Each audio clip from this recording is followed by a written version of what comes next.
a video where I say, like, just start ignoring what you see.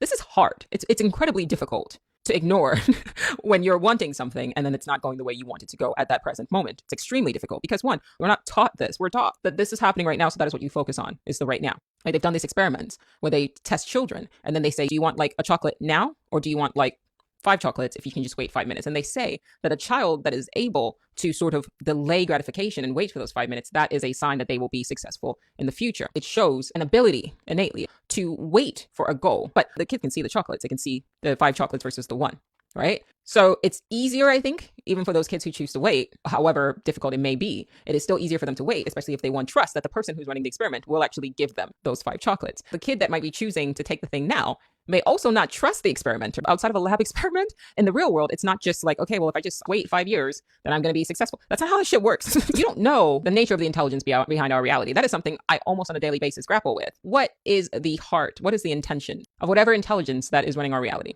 Does it mean well for me? I don't know. I don't know if I could trust reality. And I think a lot of people don't know if they can trust reality. And I think that that's why a lot of people will make the choice for instant gratification now. If they can't get things to work out the way they want it to work out, when they want it to work out, they kind of just grab what they can get or give up. We need to pay attention to the psychology of somebody who quits. A person might be quitting because they don't trust that they will eventually get what they want if they just are willing to put in the work. Because once again, go back to the experiment and to reiterate with the kid doesn't have to do anything between, the one, getting the 1 chocolate now and waiting. They just have to wait. What happens in the real world is that you go, I want to start a business. And then it's bullshit, bullshit, bullshit, success, bullshit, bullshit, success, oh, bullshit, success. Right? And so while you're going through all of this, it's really, really hard to go, yeah, I will eventually get here. And another thing, too, to go back to the experiment, is the kid knows the exact amount of time it's going to take them to get that chocolate. You don't know the exact amount of time it's going to take you to get successful. I don't mind going through the success and failures if I know that I will reach success in 5 years. But once again, we don't know that. So we don't know the nature of our reality truly, right? 2, we don't know the duration of time it's going to take us. And 3, there's a lot of shit that happens between, attempt and result. So bearing all this in mind, what Goddard is essentially saying is operate from the assumption that the intelligence that's running our reality is actually you. God is consciousness. Consciousness is who you really are. You are God.